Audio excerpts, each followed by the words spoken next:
Kali ini gue pengen bahas beberapa pemahaman umum seputar kamera di dunia fotografi dan juga videografi yang sangat diragukan validitasnya atau bahkan bisa gue bilang cukup salah.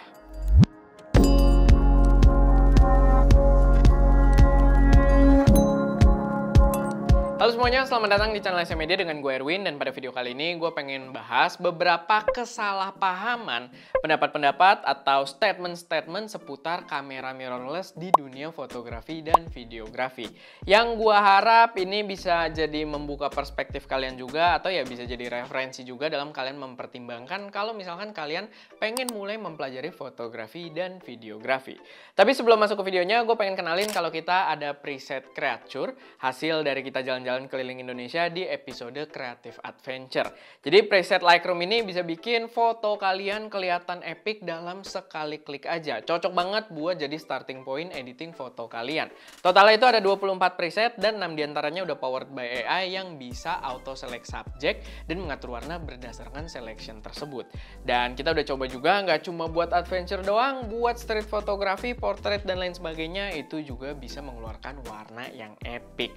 Kalau misalkan kalian udah kepo, jangan lupa buat pakai kode voucher Merdeka biar dapat diskon Rp350.000. Diskon terbesar yang pernah kita keluarkan dan khusus untuk momen Agustusan aja. Jadi ya langsung aja kalau udah kepo, cek link yang ada di deskripsi. Oke, jadi pemahaman yang pengen gue bahas di sini sifatnya tuh yang kayak mitos ya. Gue sih tadi belum sebut, walaupun di judul udah ada harusnya. Jadi yang kita bahas di sini sebenarnya lebih ke mitos-mitos yang masih banyak yang meyakini tapi ya sebenarnya sangat diragukan validitasnya. Jadi mitos yang pertama itu adalah soal megapiksel, di mana kamera dengan megapiksel lebih tinggi itu adalah kamera yang lebih bagus, dan itu fix mitos karena megapiksel itu memang menggambarkan berapa banyak piksel yang ditangkap oleh si sensor kamera, tapi itu tidak seharusnya translate ke hasil gambarnya karena banyak banget yang dipengaruhi oleh megapiksel. Kayak contohnya kita bisa lihat kamera-kamera yang dikhususkan untuk foto itu banyak yang memang kayak bermain dengan resolusi tinggi, megapiksel tinggi gitu ya. Tapi biasanya kamera-kamera mirrorless yang justru lebih ke video centric itu bermain dengan megapiksel yang rendah. Karena ada plus minusnya juga, tapi bukan berarti khusus foto itu megapiksel harus tinggi. Enggak juga, megapiksel rendah juga punya benefit lain gitu. Jadi ini balik lagi ke kebutuhan kita gitu. Kita yang pahami apa plus minusnya dari si megapiksel ini dan sesuaikan dengan bagaimana preferensi kita. Kalau megapiksel tinggi, oke, gambar bisa lebih tajam. Detail-detail itu bentuk-bentuk pikselnya lebih ketangkep dan detail-detail ketangkep dengan baik. Cuman biasanya di kondisi low light itu mereka lebih buruk karena ukuran per pikselnya jadi lebih kecil gitu ya, dan biasanya translate ke gambar yang lebih noise. Megapiksel yang lebih rendah itu ya memang secara resolusi dia lebih rendah, tapi karena ukuran per pikselnya lebih kecil, dia menerima cahaya dengan lebih baik dan biasanya performa di low light-nya itu dia otomatis lebih bagus gitu. Tapi ya balik lagi, tidak sesimpel itu juga gitu, tetap sesuaikan dengan kebutuhan. Misalkan kalian butuh untuk kontennya ini bakal jadi karya fotografi yang tampil di iklan-iklan gede gitu ya, di baliho dan lain sebagainya, ya di situ kalian perlu untuk bermain dengan megapiksel besar. Lalu kalau kalian bermain dengan di sosmed aja gitu ya, platform untuk delivery-nya, ya berarti kalian pakai megapiksel kecil aja nggak ada masalah gitu. Jadi balik lagi, megapiksel yang lebih gede tidak menandakan kamera yang lebih bagus. Karena kita mau bermain di ranah kamera yang harganya sama-sama mahal, kita bilanglah harganya sama-sama 100 juta, itu ada kamera yang 100 juta megapikselnya masih di 20-an,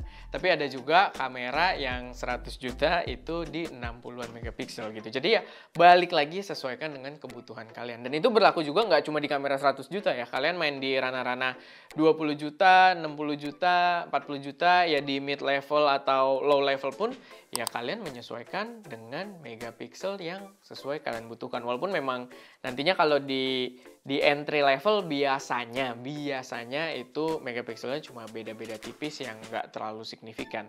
Tapi balik lagi, megapiksel makin gede nggak menandakan kamera lebih bagus. Lalu mitos kedua yang cukup banyak gue denger masih lumayan dipercaya orang-orang di forum-forum itu adalah DSLR lebih reliable dari mirrorless. Ini juga udah jelas mitos untuk tahun 2023 ini ya. Mungkin itu hal yang valid di 10 tahun yang lalu, tapi sekarang kita bisa lihat semua brand itu udah menghentikan development DSLR dan semua bermain ke ranah mirrorless. Yang berarti semua produk flagship mereka pun itu mereka arahkan ke mirrorless. Sehingga development soal reliability, soal ketahanan, ketangguhan, keawetan baterai itu semua udah lebih berfokus ke mirrorless gitu ya. Mirrorless justru lebih superior. Mungkin kalau kalian memang ngelihatnya subjektif dari mirrorless lama kayak Sony A72 misalkan, ya itu mungkin masih valid gitu, masih kalah dengan DSLR kayak 6D, 5D gitu-gitu mungkin masih valid kalau kita ngomong soal ketahanan banting gitu ya. Tapi sekarang kalau kalian lihatnya di generasi-generasi yang baru keluar, ya itu udah nggak valid lagi gitu. Mirrorless sekarang udah sangat-sangat reliable. Justru perbedaan yang cukup signifikan antara mirrorless dengan DSLR, mirrorless itu punya lebih sedikit moving parts karena dia tidak perlu cermin yang naik turun gitu. Untuk shutternya pun dia pakai shutter curtain, atau sekarang bahkan udah banyak yang sensor read out-nya cepet, nggak perlu shutter curtain gitu, yang membuatnya jauh lebih awet lagi karena tidak ada moving parts. Dan kalau kalian lumayan paham di dunia engineering, ya moving parts itu adalah barang-barang yang paling rawan untuk rusak dalam jangka waktu lama gitu. Dan mirrorless sekarang kebanyakan punya lebih sedikit moving parts dibandingkan DSLR. Dan itu yang membuatnya akan lebih reliable juga. Ya di samping soal moving parts tadi, bentuk atau komponen yang dibawa oleh si mirrorless sendiri sekarang udah jauh lebih solid juga. Rangkanya udah jauh lebih sempurna dan material-material yang digunakan ya udah lebih superior juga gitu. Karena memang sekarang produknya fokus ke mirrorless. Mitos yang ketiga yang masih cukup banyak juga gue denger, tapi ini biasanya gue lihat di forum-forum juga. Gue nggak pernah lihat ini keluar dari statement penonton-penonton ST Media, jadi udah cukup bagus. Itu adalah soal profesional itu selalu pakai mode manual, atau mode manual selalu jadi mode yang lebih superior, yang menunjukkan kalau seseorang profesional. Nah, itu mitos. Gue tetap menganjurkan kalian, ya apalagi kalau kalian memang niat belajar fotografi, videografi, tetap pelajari exposure triangle. Peran dari ISO, aperture, dan juga shutter itu kalian harus paham. Tapi bukan berarti setiap shoot kalian harus pakai mode semua serba manual. Karena mode auto, ketika kalian paham peran dari masing-masing tadi, ya kalian juga bisa atur autonya itu berdasarkan mana yang jadi prioritas autonya gitu. Karena kalau kalian pakai full semuanya manual, itu malah akan jadi liability gitu ya. Malah jadi beban gitu, malah memperlambat gerakan kalian. Apalagi kayak street photographer, kayak wedding photographer yang banyak ngejar-ngejar momen, kalau pakai full manual itu jadi lambat banget gitu. Justru mereka kebanyakan pakai poin-poin yang mereka bisa buat auto. Misalkan yang auto cuma ISO-nya, yang jadi prioritas shutter speed-nya, ISO sama aperture auto, atau mungkin ISO-nya doang yang auto tapi bermain di range tertentu. Jadi kalau yang udah paham, yang udah profesional, justru bermain dengan cara seperti itu. Bukan full auto semuanya, kecuali kalian berada di environment shooting yang memang bisa kalian atur gitu, yang nggak butuh cepet-cepet ngejar momen. Ya itu terserah juga, kalian mau main serba full manual itu nggak ada masalah. Tapi ketika kalian butuh kecepatan, mode auto kayak shutter priority, aperture priority gitu, itu semua akan kepake. Yang penting kalian paham apa fungsinya.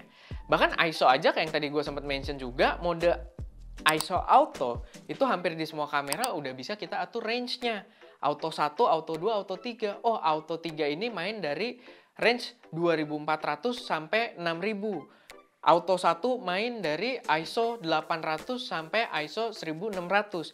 Jadi kita udah atur, yang penting kita ngerti fungsinya apa, dan ya kita atur berdasarkan environment yang kita mainkan ini. Dan ya itu justru penggunaan yang benar-benar profesional dibandingkan kalian main semuanya harus manual. Lalu mitos yang keempat, kalau kalian lagi nyari kamera, kalian juga harus paham kalau weather shield itu bukan waterproof.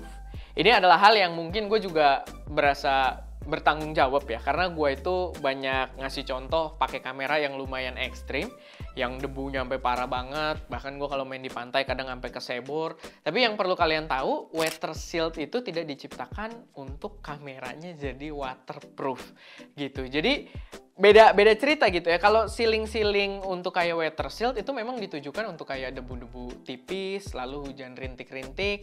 Sedangkan kalau misalkan kita kayak masuk dalam debit air yang cukup gede, itu udah mulai masuk ada yang namanya tekanan. Udah masuk ada namanya pressure, dan pressure itu bisa ngedorong siling. Jadi dia bisa masuk. Jadi ya perlu dipahami, water shield bukan waterproof. Jadi kalian jangan sampai kalian memilih kamera yang water shield terus dipakai dengan cukup asal-asalan banget. Dan apalagi banyak ngelihat gue yang motoin ngepost kameranya di kondisi yang cukup ekstrim. Jadi ya jangan, itu hal yang salah juga, dan itu juga sebuah mitos yang mungkin nggak sebanyak itu orang yang salah paham, tapi ya gua rasa masih ada yang menganggap water shield itu adalah waterproof. Tetap kalian harus bermain aman juga, karena tujuannya ya memang di kondisi-kondisi yang cukup ekstrim, tapi kalian tetap harus bertanggung jawab sama kamera kalian gitu. Kayak debu kecil ya, walaupun dia udah shield, kalian gonta-ganti lensa di kondisi debunya niup-niup, salah juga gitu. Begitu juga kalian walaupun water shield main dibawa ke pantai, ke sebor, sempet kelelep gitu kan, walaupun kita juga pernah, untungnya aman, tapi ya itu tidak recommended karena si pressure airnya itu bisa berjalan masuk ke dalam komponen kameranya gitu. Jadi ya itu perlu dipahami juga.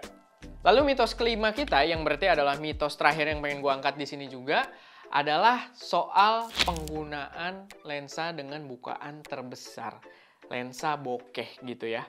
Karena masih banyak, ini surprisingly masih banyak orang-orang dengan keyakinan gambar yang paling bagus itu adalah gambar dengan bukaan yang paling gede, gambar yang paling bokeh. Dan itu adalah mitos. Justru itu menunjukkan ketidakprofesionalan seorang fotografer atau videografer. Karena balik lagi, depth of field dari kamera kita, itu kita harus pahami soal depth of field. Dan depth of field itu bukan berarti sesempit mungkin, bukan berarti setipis mungkin. Karena balik lagi kita harus tahu penggunaannya juga. Kita harus tahu storytelling yang pengen kita keluarkan dari gambar kita seperti apa. Kayak misalkan kalian pengen ngeliatin mata dari karakter kalian, dua-duanya fokus, tapi dia dalam posisi yang agak miring, terus kalian pakai depth of field yang setipis mungkin, pakai f1 misalkan, ya kalian akan kehilangan mata di sisi satunya gitu.